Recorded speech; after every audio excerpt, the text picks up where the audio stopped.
لكننا لن نتحدث اليوم عن الأشفية والأدوية، لن نتحدث عن الأدوية، سنتحدث عن مسألة الأشفية. أنت اخترت الأشفية اقتباسا من القرآن الكريم. يعني أنا أقول أجمع بين الأشفية كالآتي: واحد، تفضل.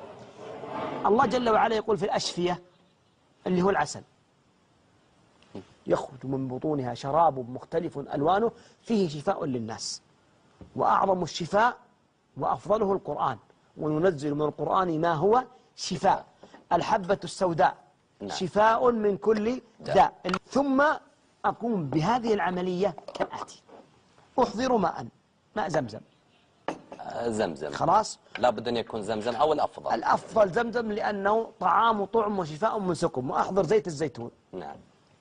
ثم أقرأ عليه سورة البقرة كاملة. هذا الماء زمزم مبارك. نعم. خلاص، وزيت الزيتون مبارك. فأقرأ عليه سورة البقرة التي يقول عنها النبي: سورة البقرة أخذها بركة. نعم. فقرأت على زيت الزيتون اللي يقول عنه النبي: كلوا الزيت وادهنوا به فإنه من شجرة مباركة. وماء زمزم طعام طعم وشفاء من سقم. فأقرأ عليه سورة البقرة كامل. أقرأ بسم الله الرحمن الرحيم ألف لام ميم ذلك. أقرأ ما قدر الله على الذي. ثم أنفث في الماء والزيت. أنفث في الماء والزيت. لا يلزم أن أكون أقرأها في وقت واحد. أقرأ عندها شغل، تروح تخلص شغلها المرأة ثم ترجع تكمل. خلاص، بعد أن أقرأها سورة البقرة مرة واحدة أقرأ قل هو الله أحد الله الصمد وأنفث 3 مرات. قل أعوذ برب الفلق وأنفث 3 مرات. قل أعوذ برب الناس كاملة وأنفث. أقرأ آية الكرسي أيضا 3 مرات وأنفث. الفاتحة 3 مرات وأنفث. إذا أنا قرأت بسورة الفاتحة التي يقول عنها النبي: وما يدريك أنها رقية. والنبي صلى الله عليه وسلم يقول عن آية الكرسي التي هي حفظ بإذن الله، وهي أعظم آية في كتاب الله عز وجل. قال النبي: إذا أوى الرجل إلى فراشه فقرأ آية الكرسي لا يزال عليه من الله حافظ من الجن ومن العفاريت ومن السحرة ومن المعتدين ومن السراق، ولا يقربه شيطان. أقرب آية الكرسي. ثم المعوذتين أقرأها فما تعوذ متعوذ بمثل ما تعوذ بهما. ثم إذا قرأتها في الماء والزيت ونفثت فيها أبدأ أتعامل بقضية الأشفية. كيف الطريقة؟ تفضل. آخذ هذا الزيت، إذا أويت إلى فراشي أخذ شيئا من هذا الزيت وأدهن به رأسي وما استطعت من بدني.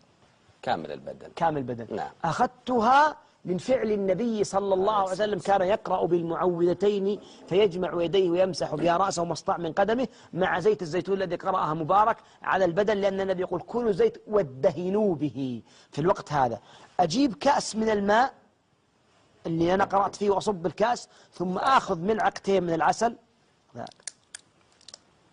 لا ينفتح على بيضيع عليها الوقت. آخذ ملعقتين من العسل ثم أضعها وأبدأ أذوبها. طيب لو قال لك واحد: أنا مريض بالسكر، نقول: خذ شيئا من العسل قليلا لأجل أن يحصل لك في بركة زمزم طعام طعم شفاء من سقم، ماء زمزم لما شرب له. ثم آخذ إيش؟ هذا العسل اللي يخرج من بطونها شراب مختلف ألوانه فيه شفاء الناس، وأمره أن يشرب هذا الماء قبل إيش؟ النوم. شربه للماء هذا شربه هو الشرب ليس الأكل. إذن أنا مع هذا الكاس أخذ 7 حبات من الحبة السوداء. 7 حبات من الحبة السوداء وآكلها بسم الله مستعين بالله، وأشرب عليها ماء زمزم مع العسل. هذا الكلام قبل إيش؟ كله قبل النوم. إذا قمت من الصباح أغسل جسمي بالماء والصابون، ثم أخذ جزء قليل من ماء زمزم وأصب على طشت على غضارة وأكاثر بالبزوز وأغتسل به. فإذا اغتسلت به أشرب كأس ماء من العسل بنفس الطريقة و7 حبات. أستمر على هذا الأمر لمدة 3 أيام.